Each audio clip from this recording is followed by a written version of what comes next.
tidak tamat SMA. Masya Allah. Tapi dia pengusaha, Pak.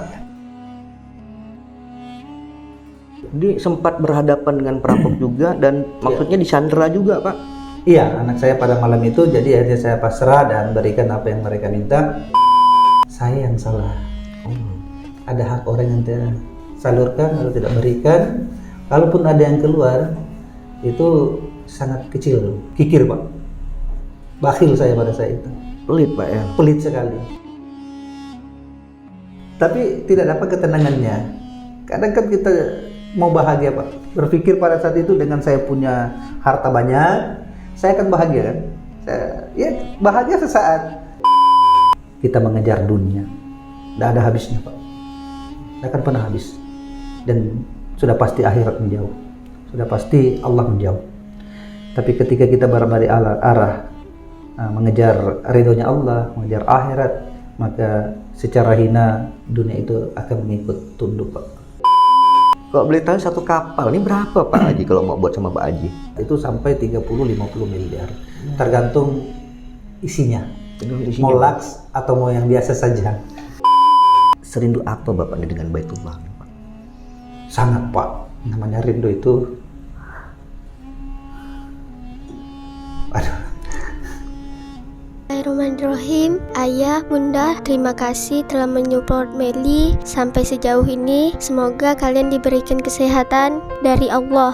Doakan Meli menjadi orang yang soleha, selamat di dunia akhirat. Saya dengan Bang Ilham atau Muhammad Ilham mengucapkan terima kasih kepada ayah, bunda, abang, kakak yang telah mensupport dakwah Laskar Tujuh Langit dan Masjid Ka'bah Indonesia. Alhamdulillah hadiahnya sudah kami terima berupa infak dan sedekah dan sudah kami salurkan kepada mu'alaf-mu'alaf yang membutuhkan. Sekarang Meli berada di Komisi Perlindungan Anak Daerah Kota Pontianak atau KPAD Kota Pontianak dalam rangka pembinaan, pengawasan dan pemenuhan hak-hak anak. Teman-teman di KPAD Kota Pontianak mensupport juga kegiatan program-program dakwah dari Laskar Tujuh Langit dan Masjid Ka'bah Indonesia. Semoga apa yang telah diberikan oleh ayah, bunda, abang, kakak diterima oleh Allah Subhanahu wa Ta'ala. Saya Bang Ilham. Assalamualaikum warahmatullahi wabarakatuh.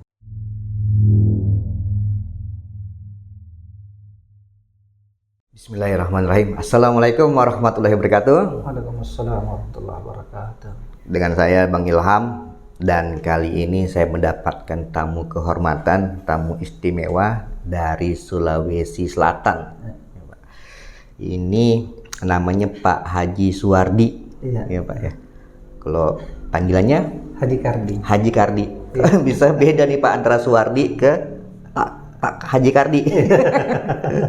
Beda dikit. Beda dikit Pak ya. Masya Allah. Dan ini sangat unik kisah beliau. Tapi sebelumnya kita sedikit mengorek informasi tentang beliau. Saya ingin bertanya nih kepada Pak Haji Suwardi.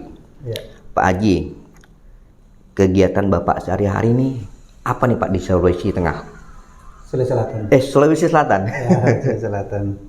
Jadi saya sebagai orang swasta Pak. Orang swasta? Iya, orang swasta. Kegiatan sehari-hari itu ada mengawasi dan mengurusi galangan kapal, kayu, pinisi di sana kan dari Bulukumba. Iya, ada beberapa juga usaha dan usaha itu sekarang memang sudah dihandle sama istri. Masya Allah. Iya. Jadi bisa dikatakan nih pengusaha galangan kapal nih Pak ya? Iya. Kapal kayu. Iya, pinisi. Ini seperti bisnis seorang sultan nih Pak.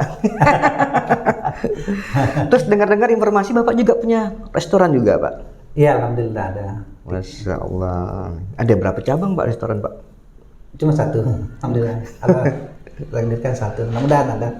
Amin. Nanti insya Allah. Mudah-mudahan berkembang. Amin amin Allahumma amin. Nih, Bapak sekarang berada di Pontianak, Kalimantan Barat.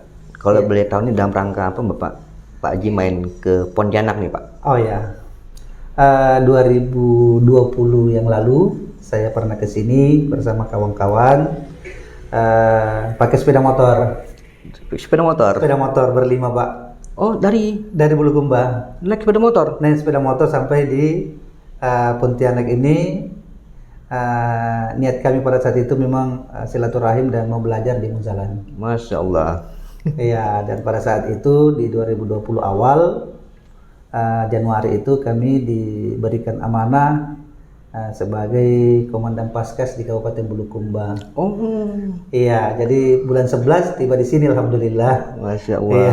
seperti itu. Jadi teman-teman, Paskas ini adalah pasukan amal soleh. Iya. Nah, jadi bukan Paskas dari Angkatan Udara, Pak.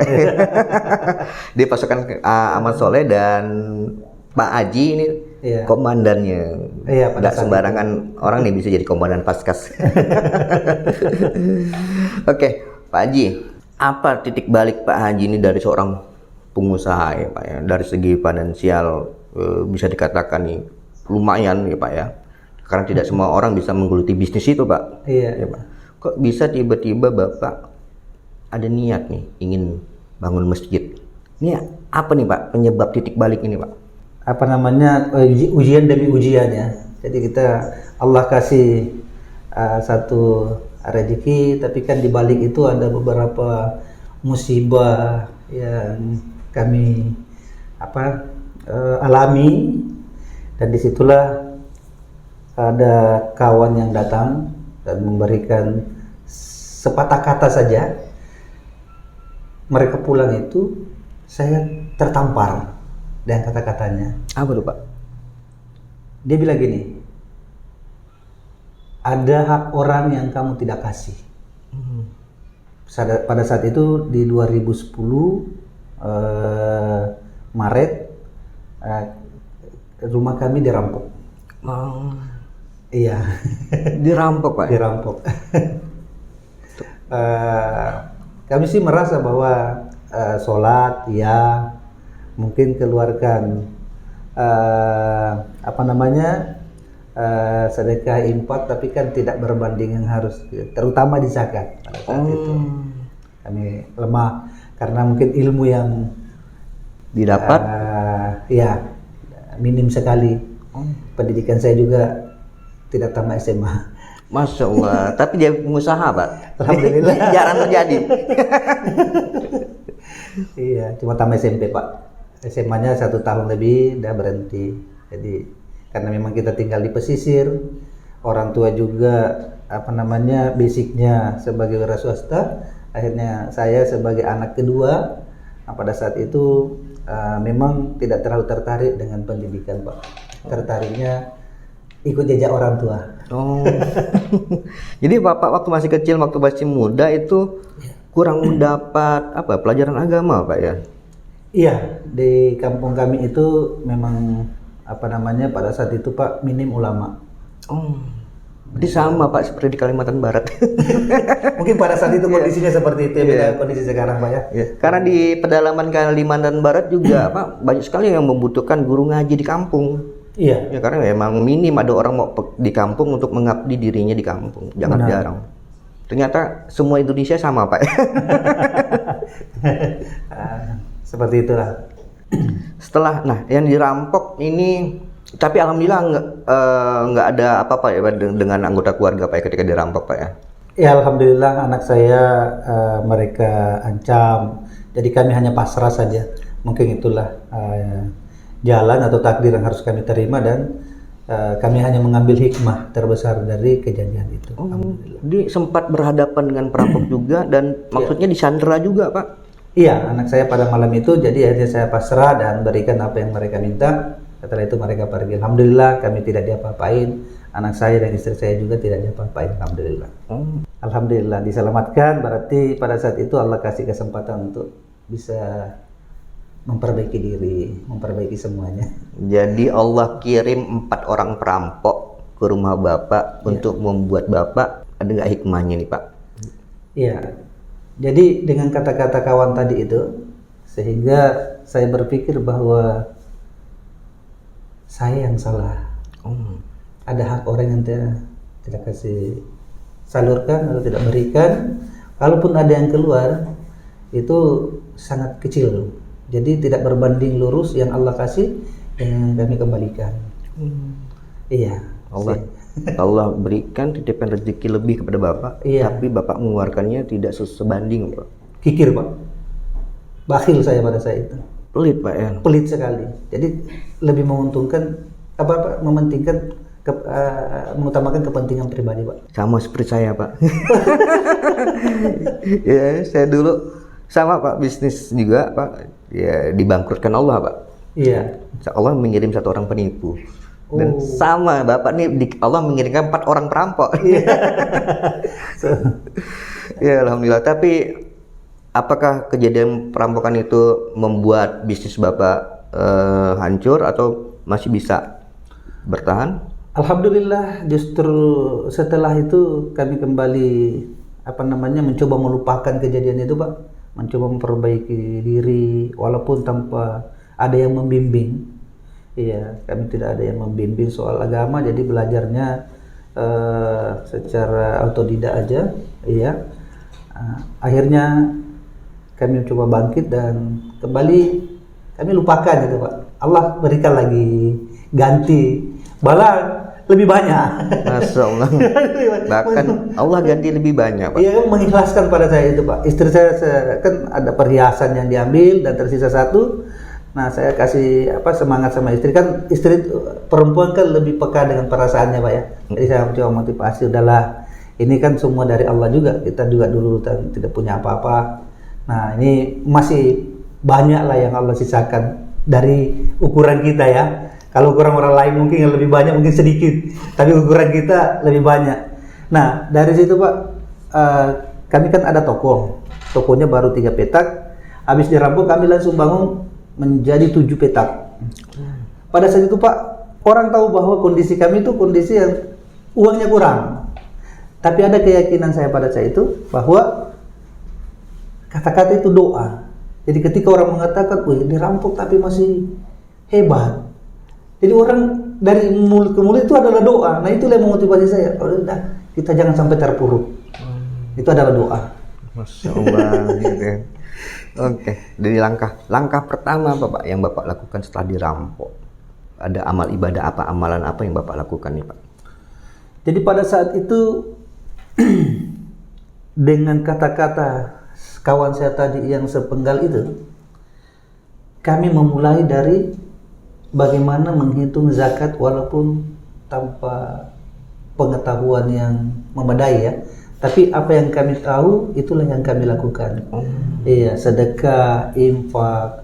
Jadi kami lebih fokus ke sana bagaimana mengurus masjid juga yang ada di dekat rumah yang diamanahkan kepada kami juga sebagai DKM-nya, Pak, pada saat itu. Jadi dari situ, Pak. Setelah dirampok justru malah mengikhlaskan dan malah rajin sedekah, Pak ya. Iya, seperti itu. Masya Allah.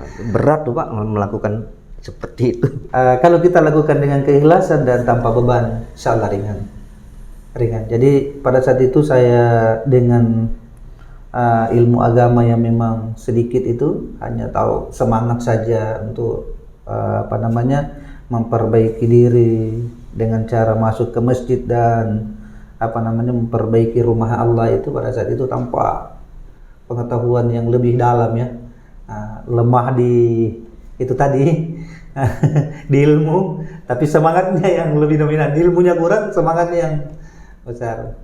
Nah, ketika itu saya pernah mendengar ceramah bahwa kalau kita membangun rumahnya Allah, malah rumahnya Allah kita lebih perbaiki daripada tempat tinggal kita, maka insya Allah Allah akan perbaiki semuanya. Masya Allah. Dari situlah, Pak, saya sama istri akhirnya mengikhlaskan semuanya dan mencoba mengembalikan semangat. Alhamdulillah, Allah lah yang mengganti. Allah ganti, Pak ya. Masya Allah. Ya. Dan belajar bangun masjid ini datang ke Pontianak, ke Kalimantan Barat ini dapat informasi dari mana, Pak? Jadi ada kawan yang datang pada saat itu 2019 akhir. Jadi pada saat itu posisi saya memang masih menjadi ketua DKM masjid yang ada di dekat rumah. Nama masjidnya Babul Hasanah yang saya tinggalkan kemarin 2021, Pak. Saya masuk ke situ mulai 2004. Iya, 2004 apa 2005. Ya, cuma kan pada saat itu sebagai jamaah biasa saja, itu pun bolong-bolong salahnya. Iya. Alhamdulillah 2019 itu posisi saya di Kendari dan saya telepon sama istri, ini katanya ada orang dari Makassar mau sedekah. Tapi saya nggak tahu tujuannya ini orangnya kaya bagaimana sampai kok di Makassar sudah tidak ada lagi yang bisa sudah dikasih semua sedekahnya ya. Iya. Dan saya coba bicara dan kami janjian, ketemulah kami itu Pak di akhir 2019. Tidak salah tanggal 27 Desember 2019 saya janjian ketemu tanggal 5 Januari 2020. Paskas itu mulailah di ini. Nah, dari situ kami belajar di Paskas dari ceramah-ceramah Kiai Lukmanul Hakim, ilmu itu mulai masuk. Alhamdulillah. Walaupun kami jauh, tetapi ilmu-ilmu ini yang kami terapkan, dan orang-orang yang teman-teman para ustadz ya yang ada di Kabupaten Bulukumba itu juga mencoba kami saling mengisi. Panggillah ke masjid kami untuk menjadi guru buat kami juga menambah ilmu. Masya Allah. 2020 itu Pak. Jadi apa yang Pak Haji rasakan ketika bangun masjid Pak? Ada nggak tantangan dan ada nggak perubahan di hidup Bapak nih Pak ketika Bapak mulai belajar bangun masjid? Tentu banyak. Yang pasti pada saat kita fokus membangun rumahnya Allah, membangun masjid, justru Allah dengan caranya itu mendatangkan rezeki. Karena tidak masuk akal. Apa tuh Pak yang tidak masuk akal Pak? Gini Pak, saya kan tidak menggunakan media sosial untuk mempromosikan yang namanya usaha, termasuk kapal. Tapi dari orang ke orang, itu kok bisa sampai ke saya?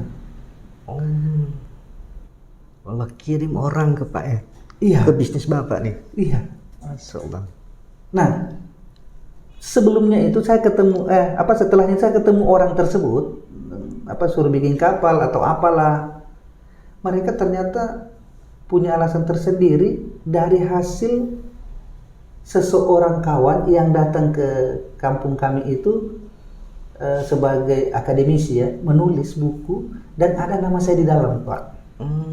Itu yang semakin menguatkan mereka setelah dapat informasi bahwa ada pengusaha ini yang memang kerjanya bikin kapal dan dia buka bukunya, ternyata nama saya ada di situ dan ada 2-3 buku menjadi dasar alasannya sehingga kuat keinginannya untuk amanahnya itu dititipkan kepada kami. Masya Allah. Cara-cara Allah ini memang tidak masuk akal Pak ya? Iya, tidak masuk akal tapi masuk rekening. Masuk rekening. Oh iya Pak Haji, kalau boleh tahu satu kapal ini berapa Pak Haji kalau mau buat sama Pak Haji? Ini ada kapal ikan, ada kapal barang, ada kapal wisata. Yang pinisi ini kan yang mahal. Oh pinisi Pak. Nah ini kita mau harganya yang bagaimana ini? Yang paling murah dan paling mahal aja Pak. Kapal ikan yang terkecil itu ya kurang lebih 200 juta. Yang kami pernah kerja itu bisa menghabiskan anggaran sampai 1 M ya, 1,5 M. Untuk kapal ikan? Kapal ikan. Nah kalau untuk kapal barang tergantung besar kecilnya mulai dari 1 miliar sampai 10 miliar. Wow. Untuk kapal barang. Jadi besar kecilnya ya. Ini juga Pak lagi ada sementara kita kerja orang Somalia berwarga negara Amerika itu suruh titipkan ke kami amanahnya itu 13 miliar Pak. Hanya sementara lagi dikerjakan. Kalau kapal pesiarnya itu yang mahal Pak. Ini kapal wisata ini. Wisata itu jenis pinisi atau? Iya pinisi itu. Nah itu kan sebenarnya bodinya kapal tapi isinya hotel. Belum pernah saya naik kapal nih Pak. Iya isinya hotel itu bisa menghabiskan anggaran dari 2 miliar atau 3 miliar itu sampai 30-50 miliar tergantung isinya. Mau laks atau mau yang biasa saja. Jadi kalau mau belajar buat kapal ini bisa sama Pak Haji nih. Insya Allah. Oke Pak Haji. Sebelumnya Pak Haji belajar buat kapal tuh sama siapa Pak? Orang tua saya. Jadi orang tua saya itu tukang bikin kapal. Dari turun-temurun berarti ilmunya Pak? Iya. Jadi di kampung kami itu keluarga itu ada satu desa, sekarang menjadi 2 desa. Dulu satu Pak, 2 desa. Itu dulu 90%, ya kurang lebih 90% itu memang mata pencahariannya itu sebagai tukang kapal. Jadi sedikit saja menjadi pegawai, sedikit saja menjadi pedagang, tapi lebih banyak yang menjadi pembuat kapal. Jadi banyak yang putus sekolah pada saat itu Pak. Oh, Masya Allah. Dan saya dapat juga informasi nih, Bapak kan malu sama Allah, dapat informasi saya nih Pak. Ya kan? Dan sekarang aktif di dakwah dengan harta yang dititipkan Allah kepada Bapak, Pak ya. Sekarang apa yang Bapak rasakan, Pak? Jadi gini, ketika di mana saya mencari rezeki ini dari dunia untuk dunia, bukan dunia untuk akhirat, ya kan? Kita dapat uangnya, tapi tidak dapat ketenangannya. Gelisahnya banyak, dominan. Gelisah apa? Banyak hutang kah atau banyak ambisi? Banyak masalah. Jadi dapat uangnya, tapi tidak dapat ketenangannya. Kadang kan kita mau bahagia Pak, berpikir pada saat itu dengan saya punya harta banyak, saya akan bahagia kan? Ya bahagia sesaat. Pada saat mungkin kita gunakan uangnya untuk mencari kebahagiaan yang sesaat itu, ya kita dapat. Tapi tetap tidak tenang, karena ketenangan itu kan mahal Pak. Memang hak prerogatifnya Allah memberikan kepada yang dekat sama Allah saja yang mendapatkan ketenangan. Alhamdulillah Allah kasih jalan bertemu dengan para guru, para kawan-kawan yang orang-orang soleh, orang-orang baik, para ulama. Ternyata ketenangan itu yang mahal. Itu mahal dan hanya didapatkan ketika kita dekat dengan Allah. Jadi kalau kita fokus dengan Allah itu baru dapat Pak. Dan alhamdulillah kami rasakan bersama istri, anak-anak. Alhamdulillah. Masya Allah. Ya karena nggak sembarangan orang Pak ya bisa naik motor dari Sulawesi Selatan Pak ya. Dari Sulawesi Selatan ke Pontianak, Kalimantan Barat gitu. Kalau nggak memiliki ketenangan nggak mungkin bisa tuh Pak ya. Pertama nggak ada waktu pasti Pak ya. Iya. Tuh, kalau dulu kan nggak bisa, tentu udah otomatis nggak bisa jalan-jalan. Iya. Kan Allah berikan waktu, maksudnya Allah memberikan kebebasan dalam waktu untuk berjalan-jalan, otomatis kan ini keberkahan Pak ya. Iya. Berkahan. Karena nggak semua orang bisa seperti itu Pak. Benar. Termasuk saya dulu Pak. Oke Pak. Sudah berapa kali Bapak ke Tanah Suci? Untuk haji 1 kali, untuk umroh 5 kali. Alhamdulillah. Itu Bapak berangkat sebelum Bapak bakhil, kikir, atau sesudah Bapak dapat musibah? Hijrah? Sebelum dan sesudah. Sebelum dan sesudah. Jadi saya berangkat haji itu 2003-2004. Pemberangkatan saya yang terakhir itu Pak yang tidak antri. Setelah itu sudah mulai antri pada saat itu. Jadi saya dipaksa Pak berangkat sama orang tua. Yang pertama itu ya? Yang pertama itu saya dipaksa Pak berangkat sama orang tua. Berarti terpaksa Bapak berangkat? Terpaksa pada saat itu. Karena mengikuti keinginan mama. Dan saya tidak mau memberikan beban kepada orang tua masalah biaya pada saat itu Pak. Jadi kuatnya mungkin doanya orang tua, ya saya yakin ya pada saat itu, sehingga ada beberapa rezeki masuk Pak, dan cukup untuk saya berdua istri berangkat pada saat itu. Walaupun dipaksa pada saat itu berangkat Pak ya, dipaksa saya Pak, betul-betul dipaksa sama orang tua. Saya takut Pak karena pendosa. Pada saat itu kan tentang Mekah, tentang Masjidil Haram, tentang Nabawi ini kan belum ada media sosial Pak. Belum, ya. Yang ada itu cerita-cerita orang yang sudah berangkat bahwa bagaimana kita langsung dapatkan hukuman di sana atas dosa-dosa kita. Wah itu Pak semakin saya takut. Jadi Bapak takut nih? Takut. Karena mungkin masih jahil ya Pak ya, masih jahil Pak ya. Sangat. Bahil lagi Pak. Iya, Bahil, semuanya, kikir. Pak. Jadi Bapak takut berangkat nih? Iya tiba-tiba berangkat saja karena ada uang kan. Ibadahnya belum. Oke. Ada kejadian unik nggak Pak selama Bapak di Tanah Suci? Iya. Jadi pernah 1 kali waktu sudah Mekah, Masjidil Haram. Habis subuh Pak. Habis subuh saya janjian sama orang tuanya, saya punya sahabat itu kayak saudara di satu daerah, satu tempat itu Pak. Saya sama istri lagi duduk menunggu. Istri saya itu lagi istirahat dan baring di paha saya pada saat itu. Tiba-tiba ada orang tua Pak, mukanya bersih, janggutnya sampai sini mungkin putih, muncul dari belakang saya Pak, kasih apel itu sudah terbagi dua. Saya tidak tahu dari mana arahnya, tiba-tiba datang, dan setelah saya ambil, saya menoleh, tidak ada lagi Pak orangnya. Masya Allah. Saya lihat kiri kanan nggak ada lagi. Tapi apelnya ada Pak? Apelnya ada, saya makan separuh, karena saya bagi dua Pak. Tiba-tiba muncul, saya kaget, kan membelakang Pak. Istri saya duduk baring di sini, dia tiba dari sini dia munculnya. Jadi apel dengan pisau itu nancap gini Pak, dari sini, dari sisi ini. Saya noleh, lihat mukanya itu adem sekali. Orang wajah pastor Arab kah? Iya, putihnya mengkilap atau bersih. Bersih banget Pak ya? Bersih banget. Masya Allah. Setelah saya ambil, saya noleh, tidak ada lagi Pak. Tapi pada saat itu kan belum.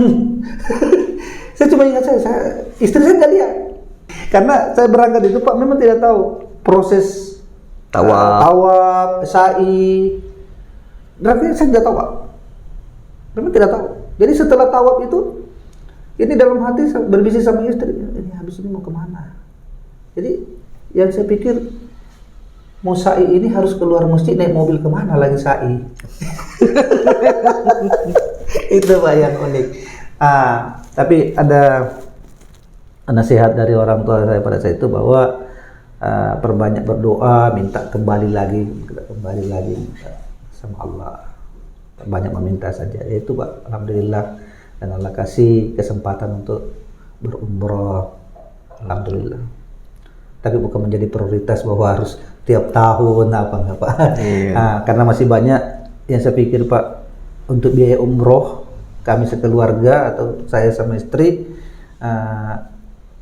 mungkin lebih baik saya gunakan untuk orang-orang yang lebih membutuhkan. Masya Allah. Gitu. Bapak lebih memprioritaskan kepada orang-orang yang membutuhkan daripada berangkat lagi Pak ya? Iya. Serindu apa Bapak ini dengan Baitullah Pak?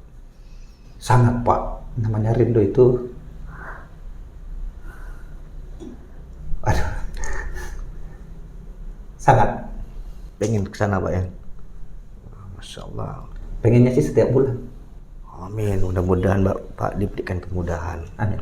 Kita semua diberangkatkan dengan cara terbaiknya. Bapak juga. Amin. Doakan mudahkan semuanya, rezekinya Bapak kembali lancar seperti biasa, bisa berumroh bersama keluarga, berhaji. Amin. Bisa bangun masjid. Amin. Insyaallah.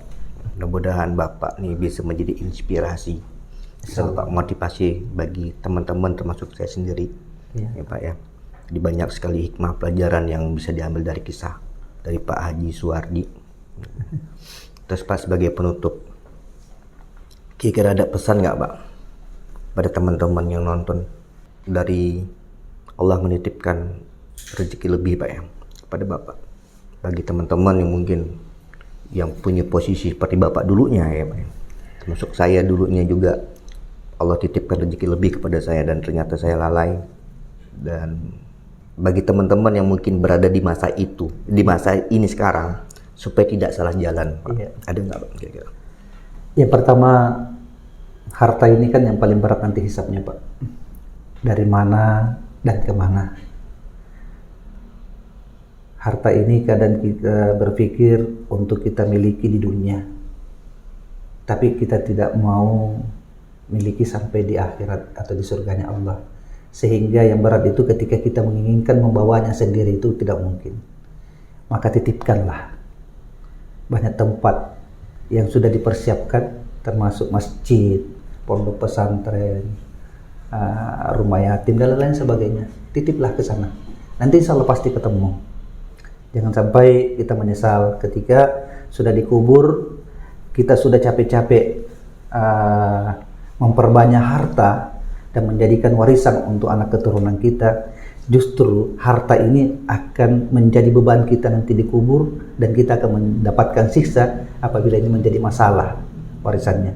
Kan banyak yang menjadi warisan itu Pak, mereka bertengkar sama anak kita. Iya. Jadi sebaik-baiknya harta itu yang kita sudah memang wakafkan, berwakaflah. Iya, apapun itu, mau tanahnya sebidang, mau tanahnya luas, berwakaflah daripada nanti jadi masalah. Yang kedua, ya, ketika kita mengejar dunia, tidak ada habisnya Pak, tidak akan pernah habis, dan sudah pasti akhirat menjauh, sudah pasti Allah menjauh.